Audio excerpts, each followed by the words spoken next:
Hey guys, my name is Hassan and I'm a penultimate year student at the University of Cambridge studying human, social and political sciences. For those of you who watched our last video, you know we're doing a series on looking at the political ideologies for A-level. In the last video, we looked at conservatism through the lens of the thinkers, and we'll be doing the same today, but instead with socialism, looking at the variety of thinkers within that ideology to make sure that you thoroughly understand what you need to know for the socialist topic to guarantee yourself an A star, making sure you are writing Band 5 essays. So as always, I want to introduce to you Suki, who is just below me here, our channel mascot. Suki is with me today. It is her property, which we are using to record these videos. So if she does bark in the background, please do excuse her. And if there are any cuts in the video, that's because Suki maybe wants something to drink or something to eat. So we're going to put Suki back down now on the floor, where she will be listening very attentively to make sure she also gets her A star in this exam. So Suki back there with her notepad. And we'll go right into it, looking at socialism. So as always, you know, the political ideologies are split into different schools. So with conservatism, we had traditional conservatism, we had one nation conservatism, and we had the new right. For socialism, it's kind of similar. You've got three major schools. You've got revolutionary socialism, evolutionary socialism, and third way socialism. There are also a number of splinter groups within that, but we're going to be running through that anyway, so don't worry too much about that. The two main schools, though, are revolutionary socialism and evolutionary socialism. So let's have a quick, brief overview of those. So revolutionary socialism largely is derived from the ideas of Karl Marx and Friedrich Engels. They were both contemporaries and they co-authored the Communist Manifesto. Marx was born in 1818, died in 1883. Engels, born in 1820, died in 1995. They were basically arguing that socialist values of humanity, fraternity, commonality, collectivism could not coexist with the capitalist system of the economy. So the only way to actually establish a socialist state based upon these values was to actually upend the extant political economic order and establish a new state. We'll be looking more at how they wanted to do that shortly. Evolutionary socialism was slightly different. Evolutionary socialists say that, look, we don't actually need revolution. Revolutions are problematic, they are very chaotic, they can even be counterproductive, they often result in a lot of killing.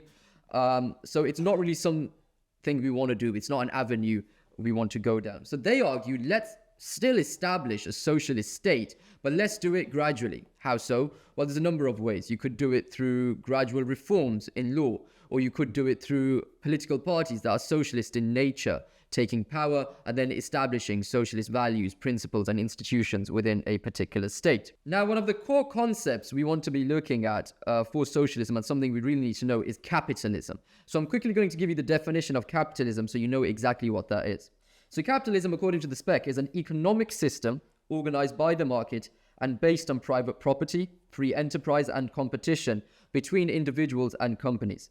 So it's very much associated with liberal free markets, private property, private enterprise, oftentimes a deregulated economy, low levels of bureaucracy, lack of state intervention, accumulation of private wealth. And it's what results in individuals making huge amounts of money, oftentimes extreme wealth, billionaires all across the world. They make that money because of capitalism, because they can accumulate and hoard a lot of wealth. So Marx and Engels are, of course, opposed to this, as are all other socialists too. But the way that they actually want to achieve a socialist state differs between the different thinkers. Now I'm going to introduce you to some of the core principles and values that all socialists hold dear. So the first thing we need to understand is that socialists have a very positive and optimistic view of human nature. This is very different to the conservative outlook that we looked at in our previous videos. Conservatives say, well, look, human beings are negative in the sense that they are morally, intellectually, and psychologically flawed. So there's a lot of issues in terms of how human beings think. They can't think rationally, they can't think logically, they can't think coherently. So for that reason, any type of policy proposals or any type of institutions that they create will fundamentally be flawed if they're based on their rational, logical thinking rather than past precedent and accreted wisdom that has been handed down to us from our ancestors. Socialists are saying something entirely different. They're saying, well, look, human beings are intelligent, they are rational, they can think logically, and they can make policy that will work in the interests of everyone. So the first key principle is common humanity. So that basically means that socialists actually find pleasure and fulfillment in the idea that human beings can work together, that we can cooperate, that we are a collectivist society, rather than one being based upon individualism and competition, something we usually associate with capitalism and oftentimes liberal and conservative thinking. Underpinning this common humanity is the notion and belief in fraternity and community. That's the idea that we all belong as one. We share common attributes. We're all humans. We shouldn't see each other as being different races, different ethnicities, different religions, different cultures. We should all see each other as one, which is why socialists often promote multicultural ideas. That's oftentimes at odds with conservatives, who are more so nationalistic oftentimes, rather than being multicultural. Now, socialists are oftentimes very concerned with capitalism because of their belief in common humanity. They believe capitalism encourages alienation of individuals and workers. It creates a social class dichotomy between the bourgeoisie and the proletariat, which we'll be looking at very shortly. And that's obviously a problem. So to have capitalism means to have a divided society, something that socialists don't really want to entertain. Now, another key value is, of course, collectivism. So socialists say that we should prefer to work together rather than working independently. And they also say that we actually work far more effectively when we're working with one another in society rather than working against one another. So that's the second key value. A third key value and principle for socialists is equality. So equality is the notion that everyone in society effectively has the same standing, has the same worth. There's not one person that's worth more than another. Once again, this is very different to conservatism, where they were arguing for a hierarchical society, whereby some people are better attuned to doing things, some people are not as good as doing things, and this is natural.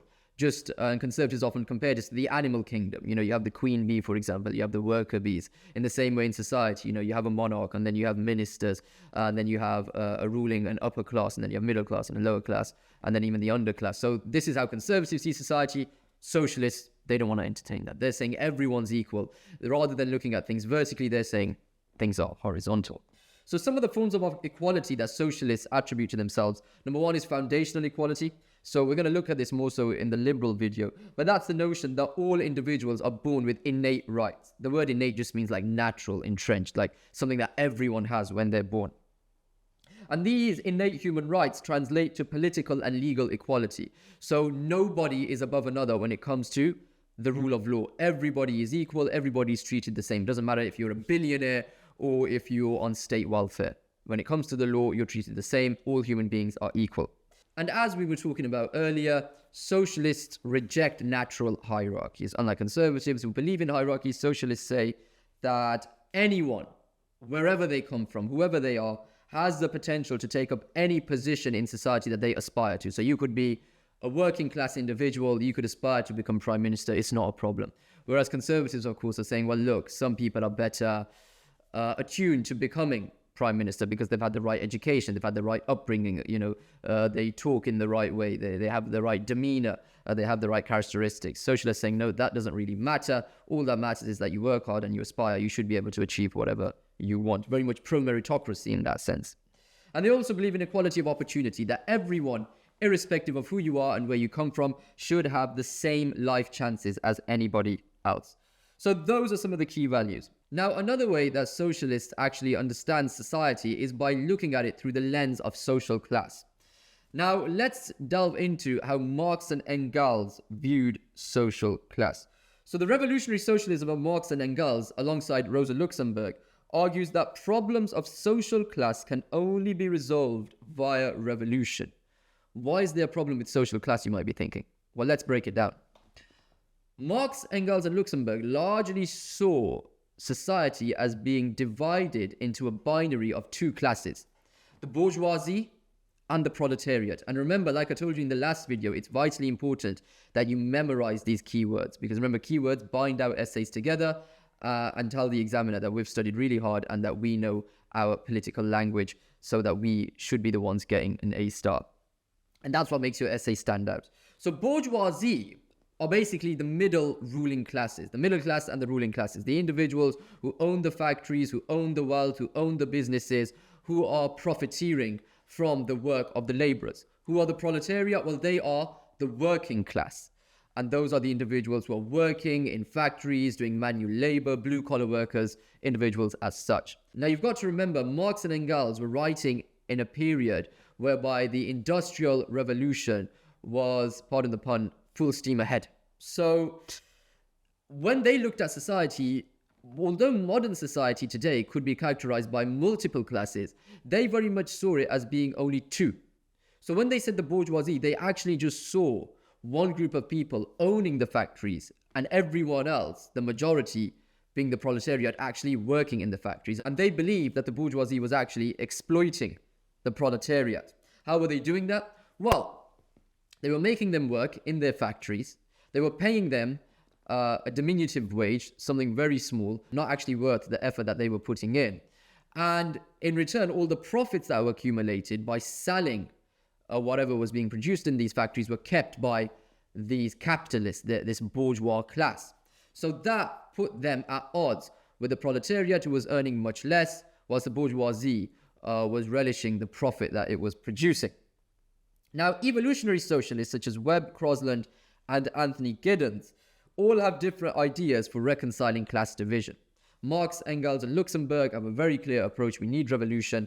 But the evolutionary socialists somewhat differ, and there's nuances in their thought which we'll look at in more detail very shortly. Now, Marx and Engels place social class as a core idea of socialism. They perceived capitalists as parasites, profiting from the work of an exploited workforce, the proletariat. They said that differences between these social classes could not be reconciled within a capitalist system, therefore revolution was inevitable. So this is quite interesting.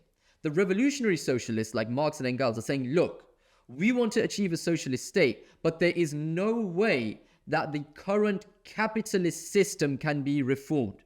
It's not possible. It's not happening. It's so entrenched. It's so problematic. And it has warped human nature so much, making it competitive, individualistic, that it's very difficult to actually reform that within the extant system, the capitalist system. Evolutionary socialists are saying, well, actually, that's not the case. Human nature can be changed. It can be amended to something better, and we can do that gradually over time. There's no need to overthrow the state in this very radical form. Marx and Engels claimed that their theories were empirical, meaning they were scientifically determined. Marx actually believed that capitalism will reach an end stage, and this would inevitably lead to the revolution. So they actually believed that revolution was inevitably going to occur. They also believed that class struggle arise from property ownership, and this existed throughout history. History, they believed, had a final destination, and that was communism. So they also believed that the bourgeoisie owned property, and because of that property ownership, they placed themselves in a position that was superior to the working classes. They also believed that capitalism was essentially a flawed system. With its crises and recessions, it will eventually only leave a tiny minority of individuals who will be the ruling class, i.e. the bourgeoisie, benefiting from this economy. The vast majority of individuals will be the proletariat, and at some point they will realize their exploitation and achieve class consciousness. So let me explain that term, it's quite important.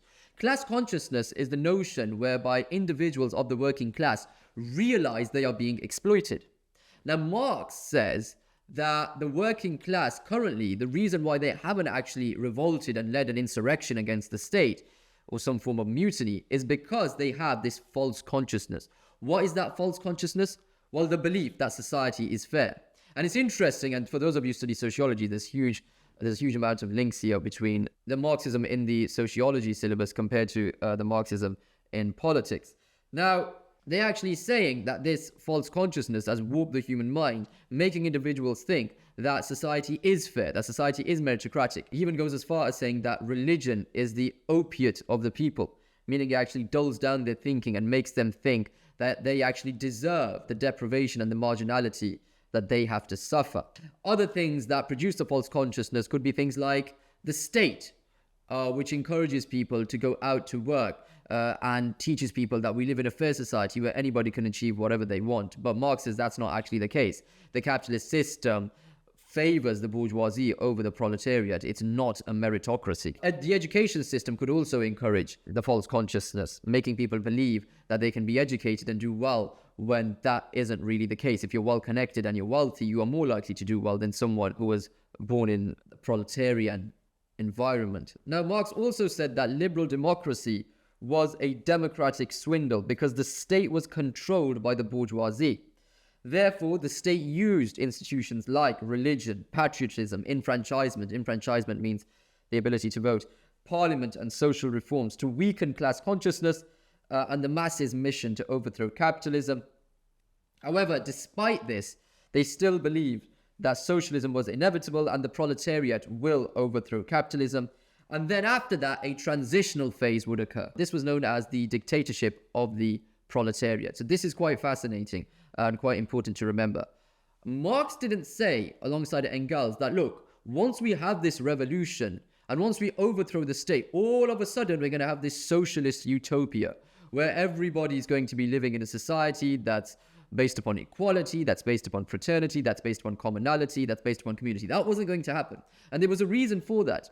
He said capitalism was entrenched within society and also in the human psyche, in the way humans think. To get rid of that would not be a very straightforward, simple, short-term process. It would take some time. And that liminal stage whereby these socialist values would be entrenched would be the dictatorship of the proletariat. So that would be where the capitalists are removed from their position, are overthrown, and the proletariat actually take their position. So some individuals from the proletariat, who are well educated, who are leaders in their industries, they will then run the state for a period of time. And over time, as socialist values are engendered of community and fraternity, the state will naturally wither away, Marx says. It will just disappear, and then we will have no state. And everything will be based upon collective ownership and fairness. So those are the ideas of Marx, effectively. So he talks about capitalism being a flawed system. He says society is divided into two classes, bourgeoisie, proletariat. They are opposed to one another. The proletariat at some point are going to achieve class consciousness. They're going to realize what's happening. They're being exploited. False consciousness is going to be removed. They are then going to rise up, overthrow the bourgeoisie who are running the state, i.e. overthrow the government, and then they're going to take power. We're going to have dictatorship of the proletariat for a period of time until we can engender socialist values into humanity. And then after that, we're going to have a communist society based upon communal ownership, fraternity, a utopia where everyone shares resources and commodities, and there is no competition, there is no accumulation of private wealth, and there is no extreme amounts of wealth hoarded by certain individuals. Everyone has the same, as Marx says in his maxim, from each according his ability to each according his need. Now, the reason why I mentioned, let me just actually explain that quote before I tell you why I mentioned them. From each according his ability to each according his need means that Marx thinks that people should go out to work in this communist society as much as they can in terms of their ability. But everyone should receive as much as they need. So it might well be that you're a healthy-bodied male, let's say, who goes to the gym, who's fit and healthy. You can go out to work all day. You might be a farmer, you might be a truck driver, you might be doing anything. But it might be that your neighbor is disabled in a wheelchair. So Marx says in a situation as such, the guy who can actually work would be expected to go out and work and earn. And then the person who can't work would also receive welfare, would also receive what they need to actually survive. And that would be a fair system according to Marx, because the guy who can work is working according to his ability, and the guy who needs is given according to his need. So that makes it fair as per Marx's judgment. Now, we swiftly move over to looking at the democratic socialists and the evolutionary socialists like Beatrice Webb. We'll touch upon Rosa Luxemburg at the end. And the reason why I do it in this order, because most of you will be using the Hodder Politics textbook for A-level. So I'm actually going through it in that order intentionally to make sure that you guys can follow the video, and if you're looking at the textbook, you can also follow along there. Of course, I'm not mentioning everything in the textbook, and one of the top tips I'll give you as students that my tutors told me when I was learning was you don't need to know everything in the textbook. You don't need to memorize every page. That's not going to get you an A star. The textbooks help you to understand political concepts. If you understand those well and you have relevant political examples, you should be absolutely fine to get your A star. But examinations are not necessarily memory tests. Yes, you need to memorize concepts. Yes, you need to memorize keywords. Yes, you need to memorize the thinkers and how ideologies work. But you don't need to memorize page for page. That's not necessarily conducive to you getting an A star, and it might even lead to what I call revision overload, where you actually start forgetting things and subsequently don't actually do that well. So please do bear that in mind. And of course, if there's things that you're not sure about and you still don't understand, feel free to get in touch with me. I do offer tutorials in all of the ideologies and politics overall, myself, in which I received an A star, which ultimately meant that I was able to secure admission to one of the best universities, well, I would say the best university in the world. If you guys need more help in understanding these political concepts and learning more about them, in going through your exam technique, please do get in touch with me with the information available below this video. I'll be more than willing to assist you with your studies to make sure that you definitely get that A star, as Suki here, who's still listening to me despite all these socialist ramblings and making very extensive notes, is doing. So, Beatrice Webb. Suki has woken up. She must be interested. So Beatrice Webb was born in 1858 and she died in 1943. Now, she was part of the evolutionary school of socialism. She believed in the inevitability of gradualness. So this was the notion that over time, socialist parties would actually stand for election. They would then be elected, and then they would form government. And when they formed government, those individuals would establish socialist policies and principles within governance and the legislature. Now, she believed that this would take place because of universal suffrage. Universal suffrage, whereby everyone gets the vote. That means individuals who are of the working classes would be able to vote, and they, of course, should vote in their interest by voting for working class parties. Now, Webb's ideas are as fundamental as revolutionary socialism, but she sought the overthrow of capitalism via the ballot box rather than revolution. So she didn't think that revolutions were the best way to go about things. She thought the best way to actually achieve socialism was by doing it through the ballot box, voting for it at elections, voting for socialist parties, voting for working class politicians. They would then represent working class interests and promulgate and advocate for the working class. The working class will vote for socialist parties, she said, will begin to instigate social, economic and political reform, resulting in a socialist society. The expansion of the state is vital to deliver socialism. The state, she says, will develop a highly trained elite of administrators and specialists to organize the socialist society. She said this technocratic elite would impregnate all the existing forces of society. So what she effectively means there is that all these institutions that exist, like the media, like, for example, the welfare system, like the judiciary, like the education system, all of these would need to be administered by the state in a socialist fashion. And the only way to do that is to expand the state. So this is very different to what Marx and Engels were saying. They were saying, well, let's overthrow the state, get rid of it, establish a dictatorship of the proletariat for a liminal period, for a short amount of time, and then create a communist society where there is no state. She's actually saying something very different. She's saying, well, look, we need to expand the state, because the only way we're going to achieve socialism is if the state impregnates every institution in society.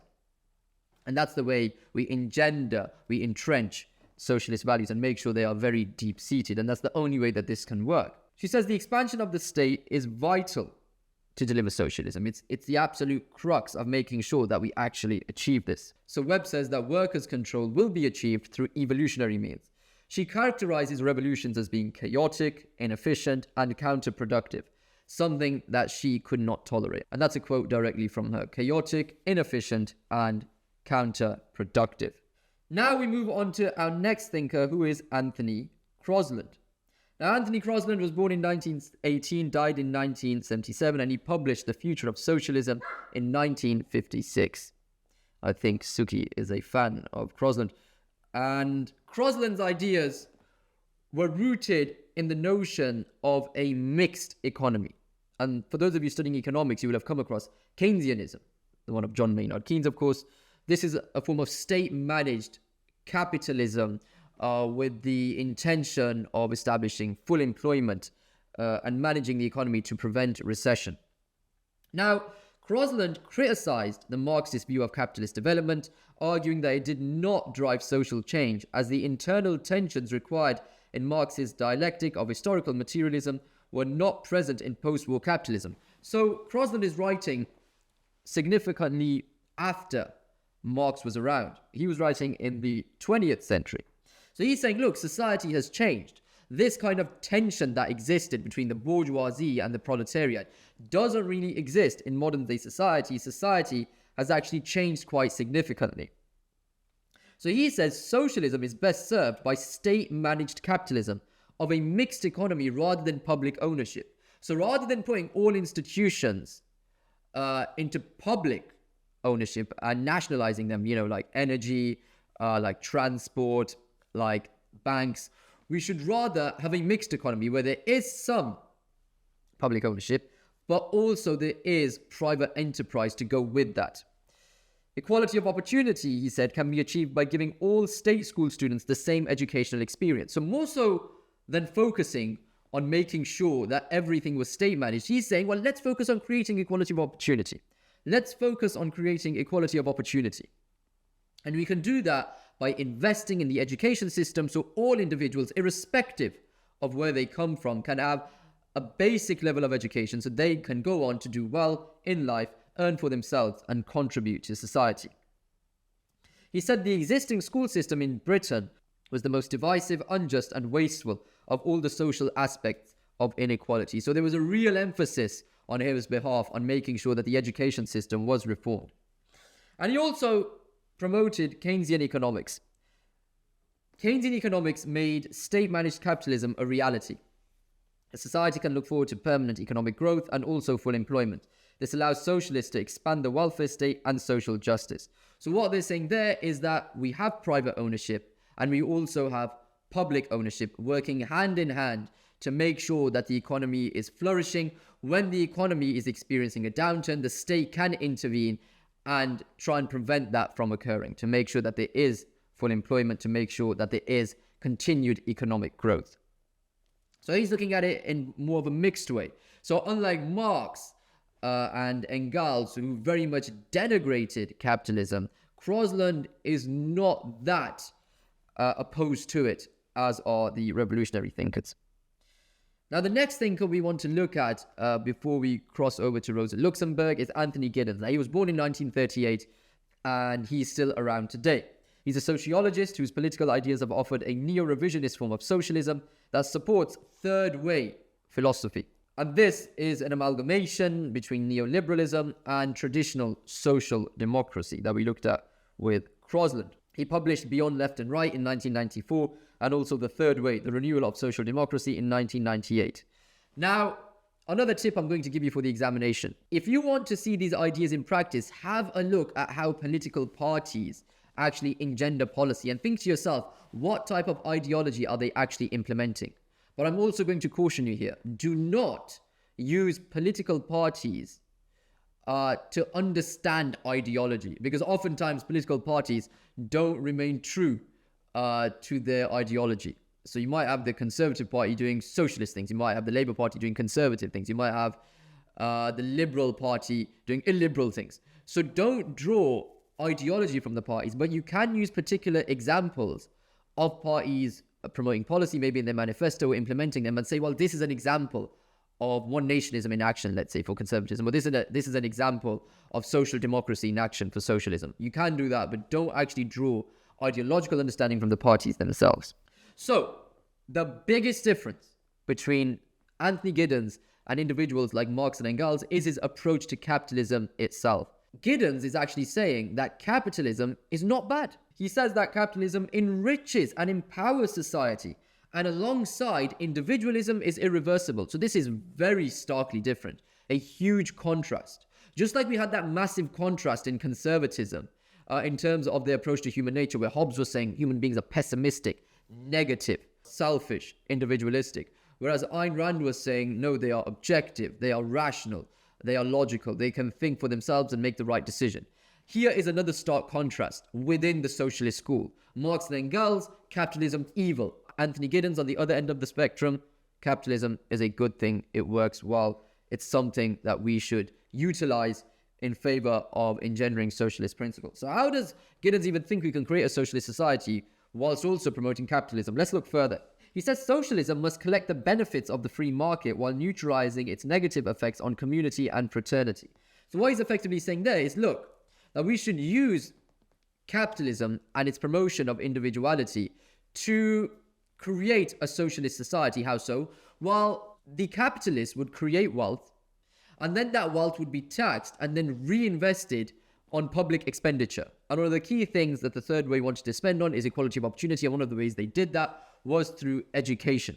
Spending on education, allowing individuals from the working class to access opportunities that would otherwise not be available to them.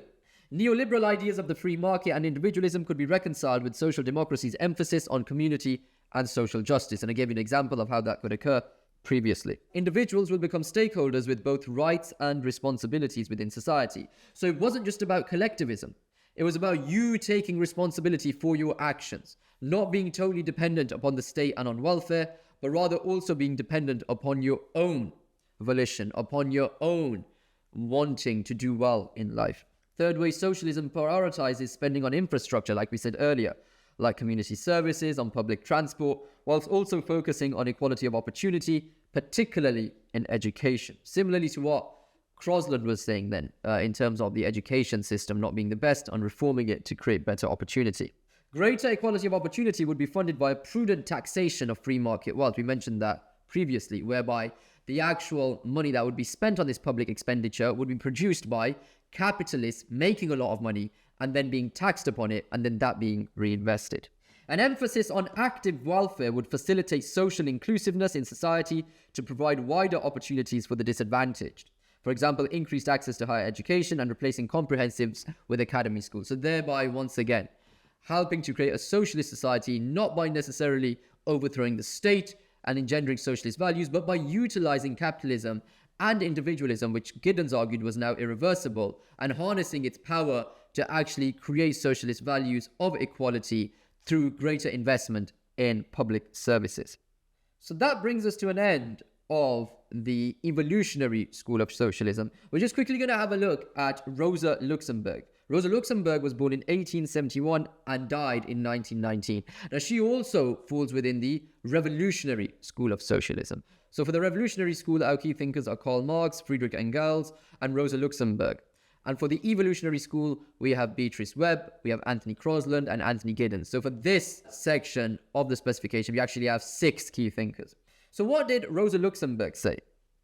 Now, she was heavily influenced by the writings of Marx and Engels, but her main contribution to socialism was to actually modify their ideas and to offer differences to the Marxism that was practiced by Lenin and Trotsky in communist Russia. She penned The Accumulation of Capital in 1913. Now, she said evolutionary socialism is flawed as capitalism cannot be reformed. So very much striking a similar chord there with Marx and Engels. We cannot reform socialism. It's a system that is so entrenched, so warped, so problematic. We need to actually overthrow it.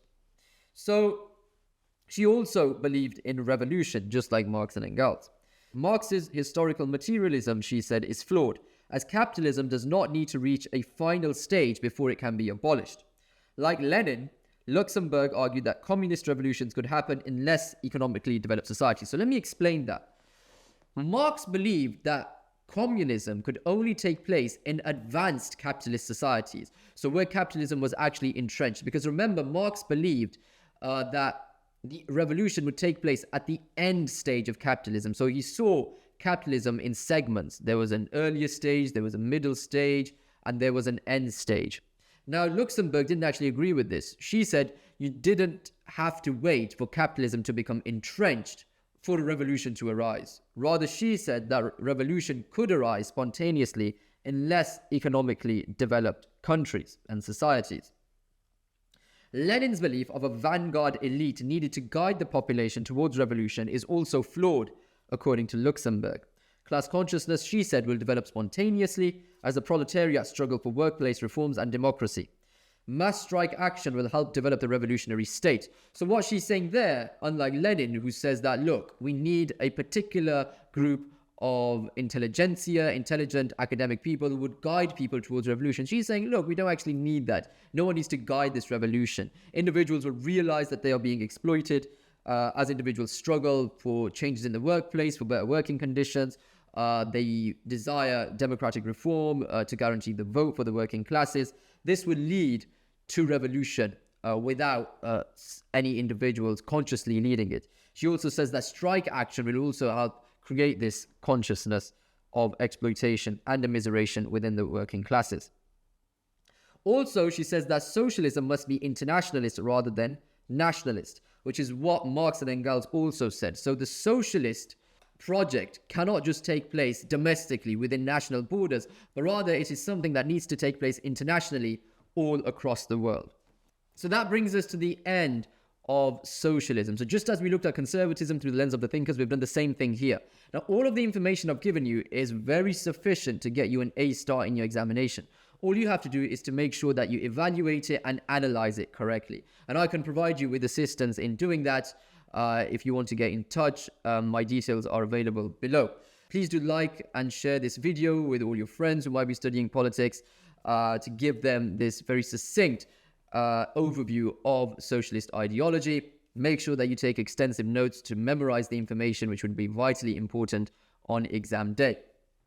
Also, if you'd like to keep up with more videos on politics, on sociology, on religious studies from GCSE to A-level to undergrad level, please do make sure that you stay in touch with my contact, put your notifications on, where you'll be receiving more content in relation to that. There's also other insights in my day-to-day life and what I get up to in Cambridge, for example. I will look forward to seeing you guys in the next video, whereby we will be taking a look at liberalism.